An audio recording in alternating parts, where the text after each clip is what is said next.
Next, we'll discuss tinctures, another liquid herbal preparation. Tinctures are defined as a concentrated liquid herbal extract. Oftentimes, you'll see tinctures sold commercially in 1-ounce dropper bottles. The equivalent dosage in herbal medicine of 1 cup of tea would be about 2 dropperfuls worth of tincture, or roughly 1 teaspoon. Thus, we see that these are much more concentrated than our teas. One reason why people oftentimes will prefer to use tinctures. Because they're more concentrated, they're also more portable. It's much easier to drop this bottle of tincture into your purse or backpack than to lug around a gallon of tea.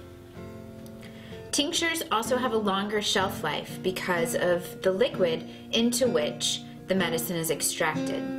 So if you have a leaf herb that has a shelf life of a year, and you're coming upon that year and you haven't used all of your herb yet, you can tincture that herb and thus extend the shelf life of the medicine in your personal apothecary.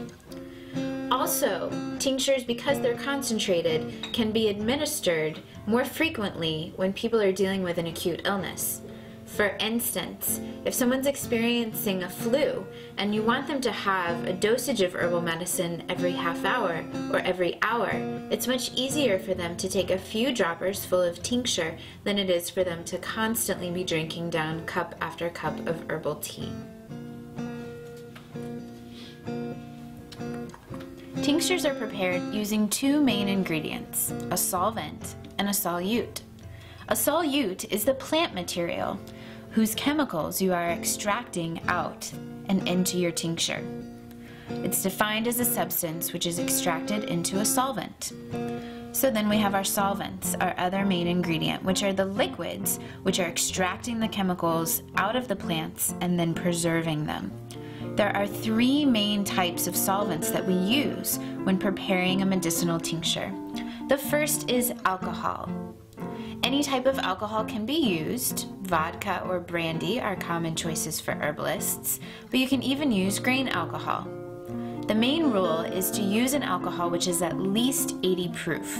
This indicates that the alcohol is made up of 40% alcohol and 60% water. A minimum of 80 proof alcohol will ensure that your tincture will have a long shelf life.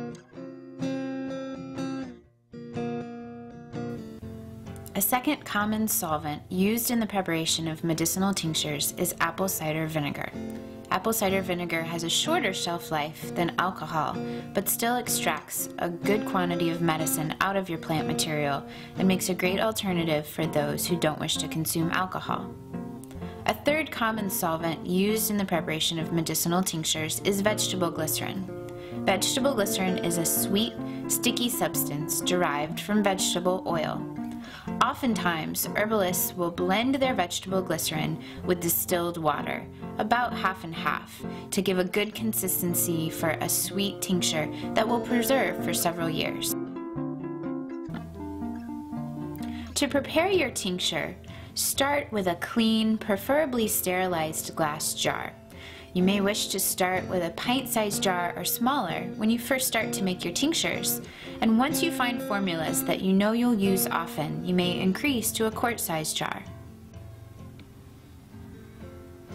After you've filled your jar with herbs, pour your solvent over the herbs. Allow the solvent to reach the top of the herbs and continue pouring until you've covered the herbs by about an inch or 2.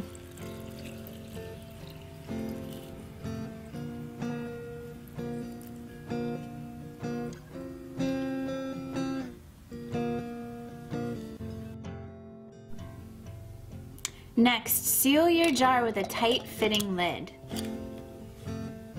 and shake your jar to ensure that the herbs and the solvent are mixing well. You'll want to shake your jar daily.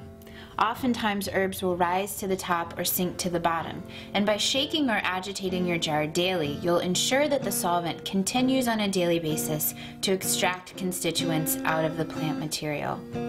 You can store your tincture in a sunny place or in a dark place during the next several weeks while you're shaking it daily. Different herbalists have different preferences about the energy that they infuse into their tincture while it's in this steeping or infusing phase.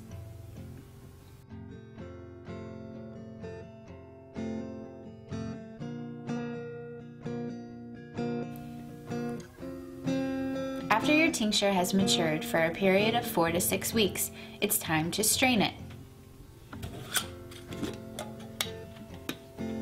You can use mesh strainers, cheesecloth, or muslin to strain the herbs from the solvent.